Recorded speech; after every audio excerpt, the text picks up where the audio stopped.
President Trump was, quote, delighted by the events at the Capitol.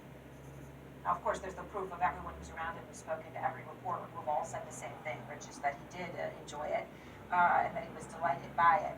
And obviously, we saw him not telling anybody to stop, and in fact, only tweeting about, Pence being doing the wrong thing for hours into this, right? And not even mobilizing the National Guard right away. Pence had to be involved in that. Does all of that add up to proof? It adds up to compelling proof. But I also want to add a word to what Gloria Borger said about Chuck Cooper. Yeah. He is a person of principle and courage. He was the head of the Office of Legal Counsel under Reagan. He is a distinguished conservative. He has said that any conservative who looks at the law carefully will conclude that, of course, a former president who was impeached while president can be disqualified. As to the proof, it is absolutely compelling.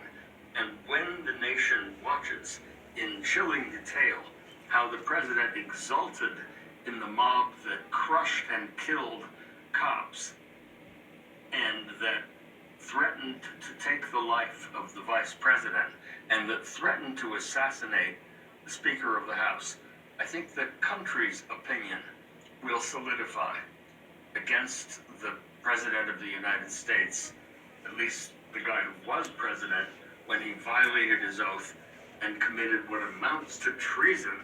And I use that word carefully because he was waging war against the United States, what Article 3 defines as treason.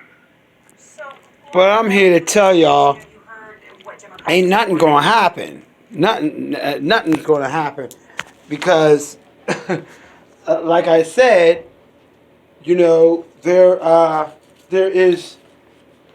To be honest with you, there's no getting around the fact that hate and suspicion and fear and all these things, all it does is say to us, like I've told you before, I'm looking for my other exhibit, like I told you before, there's not, you know what I mean, that's going to be their out. That's going to be that is their state of mind. That is their hold on everything. Their hold on all of their principles. That's all it is. It's not going to change nothing. You know what I'm saying? Tell you what you do. Let me see the Senate convict Trump and show some courage, and I'll be surprised, and I'll think that this country has made a turn. But don't even think about holding your breath. All right, so I was talking about my exhibits. I was talking about a couple things last time. Oh, and by the way, the Super Bowl, fuck Brady. Give me Kaepernick. Okay? Now, as far as what I was talking about, and that's all I'm going to say about that. As far as what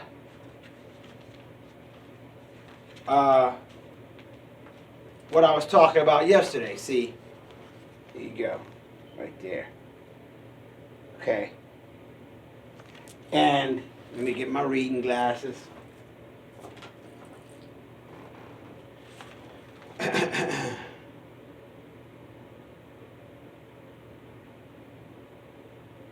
These techniques, known as antiseptic treatments, were based on the importance of hygiene.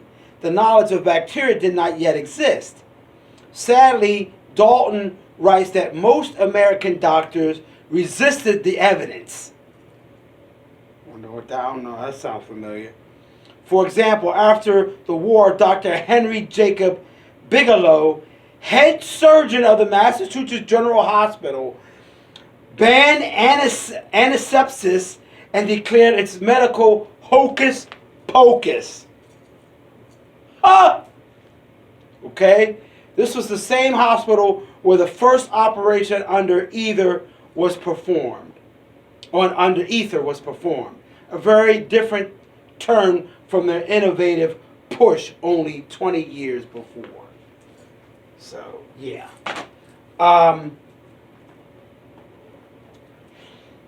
So that's on about the vaccine, which was what we were talking about yesterday. Now, on to the subjects that matter. When I was young, there was this huge snowstorm in Philadelphia. Go Eagles. And I remember, it was a snowstorm, and I remember exactly when it happened. It happened in April. Go figure, right? A snowstorm in April. Go ahead, look it up on your almanac. But there was a big snowstorm in April in Philadelphia some time ago. Anyway, I remember sitting on top of a big snow pile in the middle of my street because it got, I'm talking about like this. And I remember looking up in the sky and thinking how I was trapped in this existence.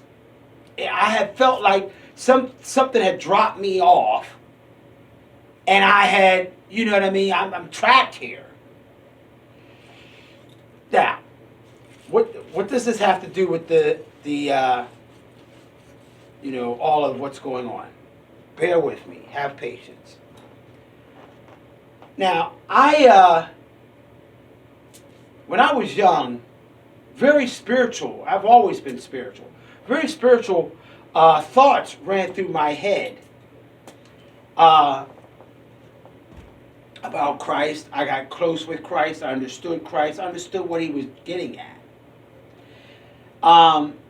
That's when I was very young. And then and around the same time I thought that, being trapped here. Moving forward, only maybe 12, 13 years old, I started thinking to myself, how come white folks are the only ones that see this light and these angels and this kind of thing?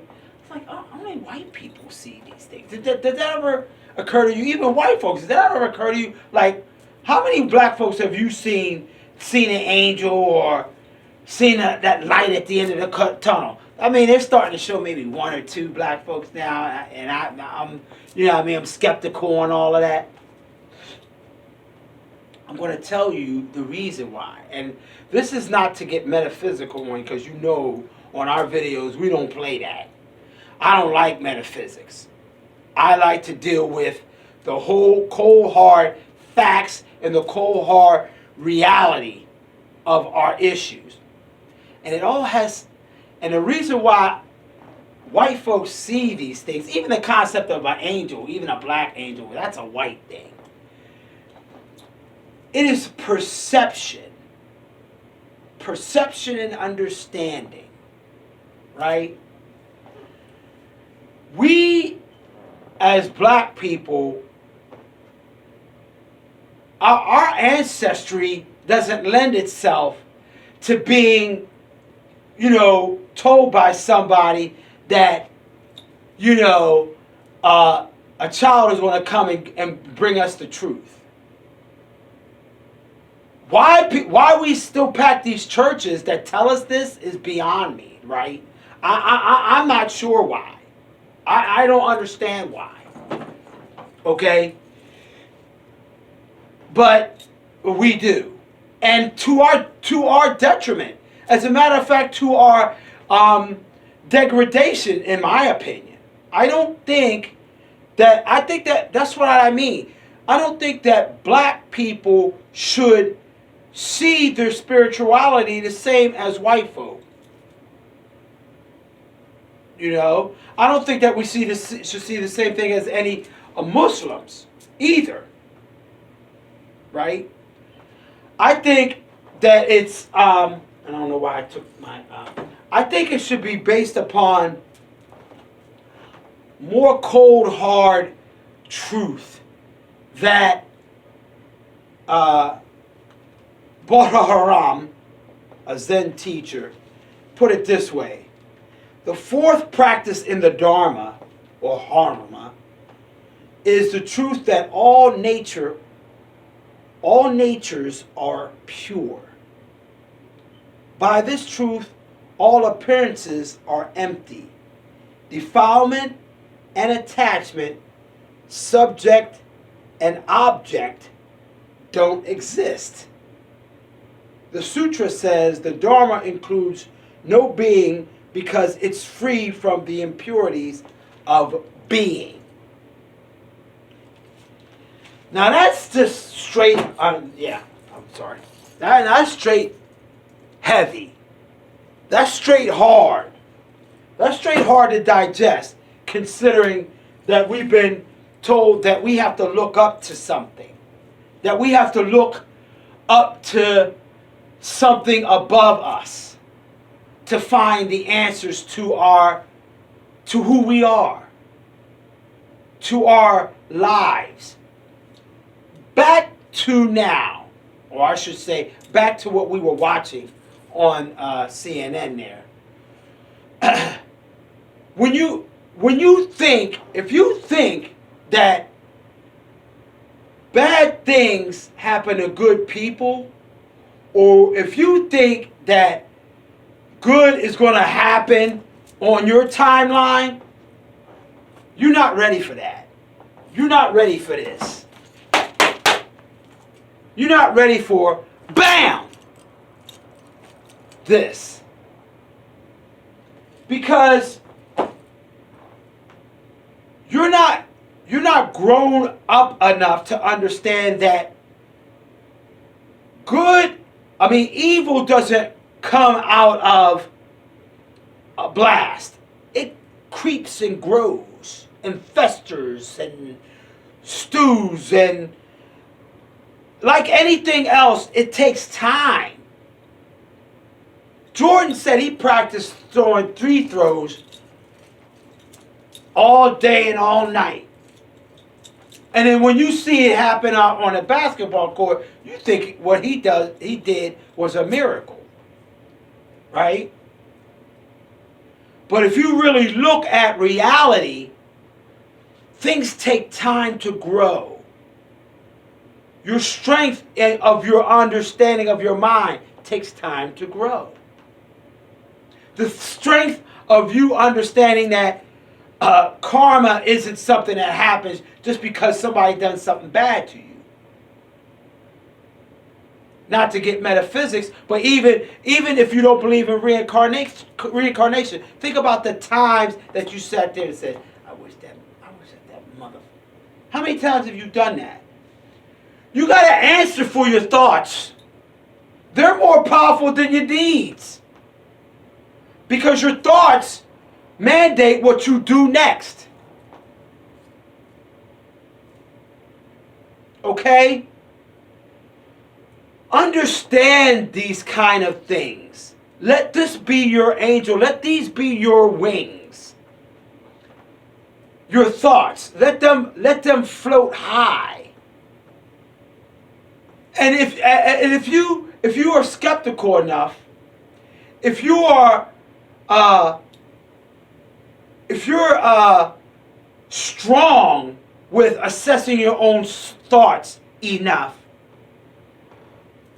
you'll find heaven.